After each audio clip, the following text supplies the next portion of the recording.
बंगाल में सत्ता परिवर्तन के बाद मुख्यमंत्री शुभेंदु अधिकारी के नेतृत्व वाली भाजपा सरकार ने सूबे की सुरक्षा और संप्रभुता को लेकर अब तक सबसे बड़ा और कड़ा फैसला लिया है। बुधवार को नवान में सीमा सुरक्षा के आला अधिकारियों के साथ एक हाई प्रोफाइल बैठक के बाद मुख्यमंत्री ने राज्य में पुशबैक कानून को तत्काल प्रभाव से लागू करने की घोषणा की और इसके तहत अब सीमा पार से आने वाले घुसपैठियों को राज्य पुलिस सीधे गिरफ्तार कर बीएसएफ के हवाले करेगी, जिसके बाद उन्हें वापस बांग्लादेश डिपोर्ट कर दिया जाएगा। शुभेंदु अधिकारी ने कहा है कि सीएए के तहत आने वाले समुदाय हिंदू, सिख, बौद्ध, जैन, पारसी और ईसाई को इससे बाहर रखा गया है, जो 31 दिसंबर 2024 तक भारत आए। बाकी सभी को अवैध घुसपैठिया माना जाएगा। तो बंगाल में आज से पुशबैक शुरू हो, घुसपैठियों को डिपोर्ट कर बाहर भेज देगी शुभेंदु अधिकारी की सरकार। बंगाल के सीएम शुभेंदु अधिकारी ने सिर्फ घुसपैठियों के खिलाफ एक्शन की बात ही नहीं कही है, बल्कि उन्होंने पिछली टीएमसी की सरकार पर भी कड़ा प्रहार किया है। आरोप लगाया कि भारत सरकार ने 14 मई 2025 को ही घुसपैठियों को सीधे बीएसएफ को सौंपने की गाइडलाइन भेजी थी, लेकिन तत्कालीन सरकार ने तुष्टीकरण के कारण इसे ठंडे बस्ते में डाल दिया था। शुभेंदु ने साफ तौर पर कहा है कि अब बंगाल में तुष्टीकरण की राजनीति के दिन खत्म हो चुके हैं। पिछली टीएमसी सरकार पर शुभेंदु अधिकारी का एक बड़ा प्रहार आया है। क्या कुछ कहा उन्होंने, बता दें कि तुष्टीकरण की राजनीति के दिन अब लद चुके हैं। ममता बनर्जी ने तुष्टीकरण के कारण ठंडे बस्ते में से डाल दिया था। पिछली सरकार ने घुसपैठियों को सीधे बीएसएफ को सौंपने की गाइडलाइन लागू नहीं की। और इसके साथ ही पिछली सरकार पर शुभेंदु अधिकारी का कड़ा प्रहार।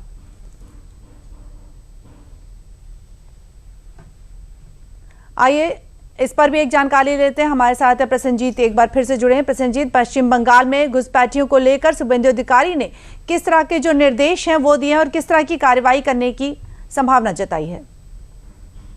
गृहमंत्री अमित शाह अपने चुनाव प्रचार के समय से ही और कई महीने पहले से ही ये बार बार बताए थे कि भारत के लिए ये घुसपैठिया एक बड़ी समस्या है। जिस तरह से उन्होंने इसे एक नेशनल सिक्योरिटी इशू बताया था और इसी को लेकर भाजपा ने बंगाल में चुनाव प्रचार भी किए थे और बार बार ये कहा गया था कि जो करीब 2000 किलोमीटर की बांग्लादेश के साथ सीमा है, उसमें से करीब 600 किलोमीटर में कोई फेंसिंग नहीं है और ये फेंसिंग का जमीन तृणमूल कांग्रेस सरकार की तरफ से किसी न किसी बहाने से, किसी न किसी तुष्टीकरण राजनीति के कारण बीएसएफ की हवाला नहीं किया जा रहा था। इसके कारण वहां पे घुसपैठ जारी था और ये घुसपैठ हिंदुस्तान के लिए, बंगाल के लिए, पूरे देश के लिए खतरा बनते जा रहा था और इस खतरा को रोकने के लिए ये इन्फिल्ट्रेशन बंगाल की चुनाव में एक बड़ी मुद्दा बने और ये संकल्प पत्र में बीजेपी की तरफ से बताया गया था, वादा किया गया था कि सरकार बनाने के बाद 45 दिनों के बीच ये जमीन बीएसएफ को देने की जो कार्रवाई है वो किया जाएगा। तो इसका 11 दिन संपन्न हुआ सरकार की और उसी 11 दिन की सरकार ने बीएसएफ के साथ एक पूरी तरह से बैठक करके उनको 27 किलोमीटर की जमीन एक टोकन के हिसाब से उसका जो सरकारी जमीन है, जो लोगों की जमीन है, जिनको पैसा देकर खरीदा गया है, ये सारे जमीन बीएसएफ डीजी को हस्तांतर किया गया है और बताया गया कि जितना जल्दी हो सके बाकी जो है 500 किलोमीटर के आसपास, 600 किलोमीटर में सब जगह पे फेंसिंग करना संभव नहीं है, तो ये जमीन दिया जाएगा। तो ये एक बड़ी मैं कहूंगा कि एक बड़ी सिद्धांत है सरकार की और साथ ही जिस तरह से डिटेक्ट, डिलीट और डिपोर्ट ये जो कानून है, इस कानून को लागू करना बहुत ही जरूरी था बंगाल के लिए और सीएए कानून को भी लागू करना काफी जरूरी था। वो ये सारे जो